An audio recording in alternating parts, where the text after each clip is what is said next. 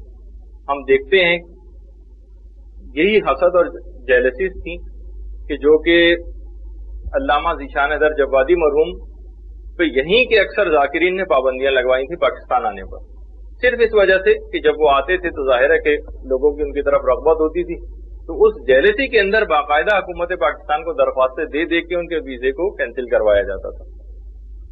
یہ اخلاص کی اگر علامتیں نہ ہوں تو ایسے افراد بھی آج بھی ہیں کیونکہ جو ذرا سے ٹی وی چینلز کے اوپر آنے کے لیے پروڈیوسروں کے گھروں کے چکر لگاتے ہیں.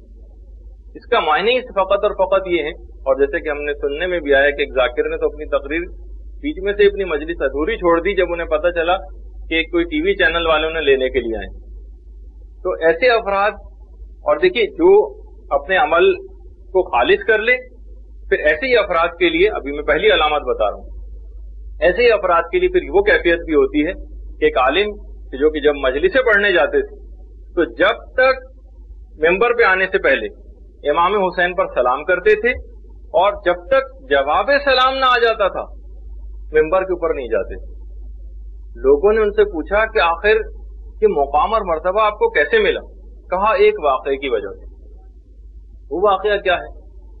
کہنے لگے کہ ایک دفعہ مجھ سے پہلے ایک عالم تقریر کر رہے تھے, بہت اچھی تقریر کی, لیکن ایک سیکنڈ کو میرے دل میں خیال پیدا ہوا کہ اب جو میں تقریر کروں گا تو ایسی تقریر کروں گا کہ ان کی تقریر کا اثر زائل ہو جائے گا. کہہ رہے ہیں فقط ایک سیکنڈ کے لیے میرے دل میں یہ خیال آیا, جیلسی اور ایک رقابت. میں نے اسی وقت فیصلہ کر لیا کہ میں 1 سال تک کوئی تقریر نہیں کروں گا اور اپنے نفس کو خوب ستاؤں گا, اپنے نفس کو ایک ایسی سزا دوں گا. اور پھر کہہ رہے ہیں کہ اب پھر اس کے بعد میرے اندر یہ کیفیت پیدا ہو گئی اس واقعے کے بعد سے کہ جب کبھی بھی ممبر پہ جاتا ہوں امام حسین کو پہلے سلام کرتا ہوں,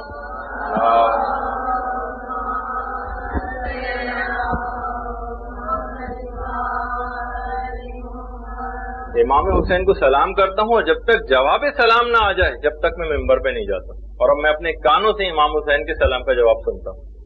تو دیکھیے بعض اوقات یہ بھی ایک نوبت اور ایک مرحلہ آ جاتا ہے.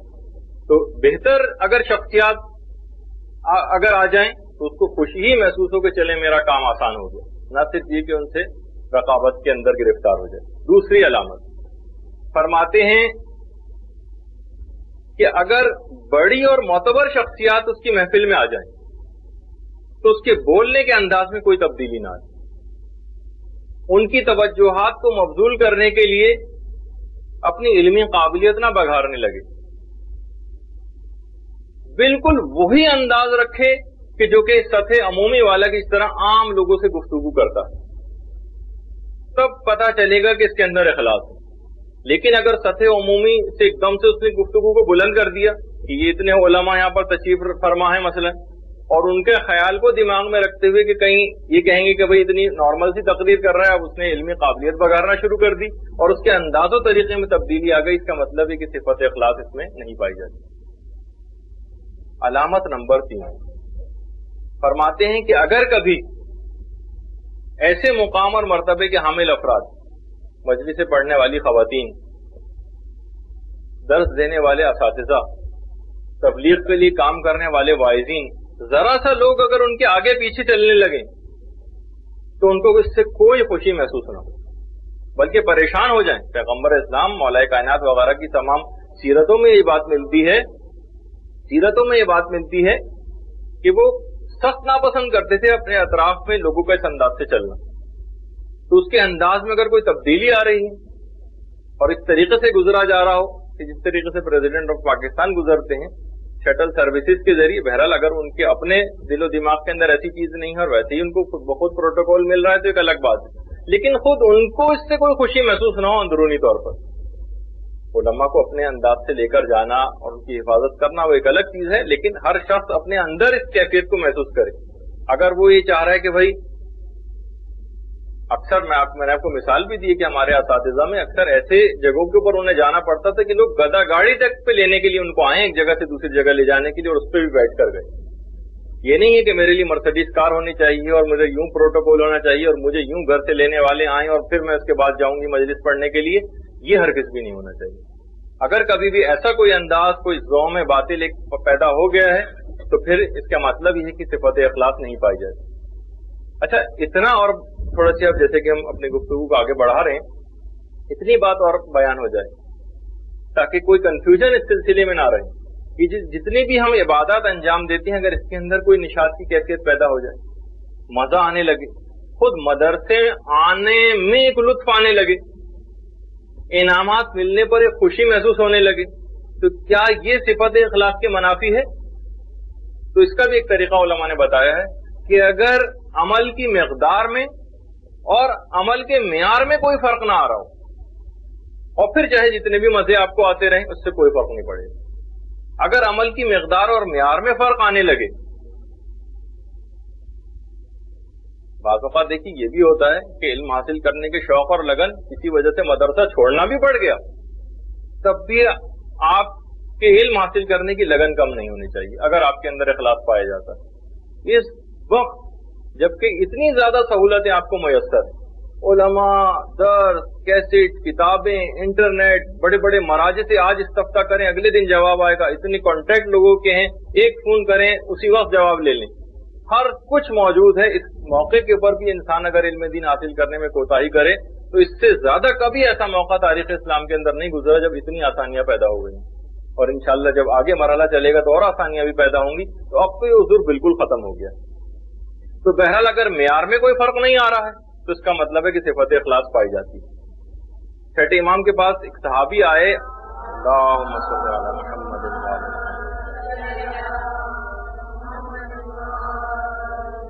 کہ مولا بعض اوقات ہم عبادات انجام دیتے ہیں لیکن جب دوسروں کی نگاہ ہم پر پڑتی ہے تو ہمیں خوشی محسوس ہوتی ہے۔ امام نے فرمایا لا بات، کوئی حرج نہیں، ہر شخص اس بات کی خواہش رکھتا ہے کہ اس کی نیکیاں لوگوں میں معروف ہوں۔ برا تو کوئی بھی آدمی مشہور ہونا نہیں چاہتا لوگوں کے اندر، وہ چاہتا ہے کہ میں نیکی مشہور رہوں، بشرطے کہ شروع ہی سے دوسروں کو دکھانے کی نیت نہ ہو۔ امام نے فرمایا کوئی حرج نہیں، اگر تم کو خوشی محسوس ہو رہی ہے، لوگوں کو یہ بات پتہ چل رہی ہے، لوگ تمہاری تعریف کر رہے ہیں، کوئی حرج نہیں، البتہ شروع ہی سے لوگوں کو دکھانے کی نیت نہ ہو۔ اگر شروع سے دکھانے کی نیت تھی تو پھر یقیناً عمل حرام ہوگا۔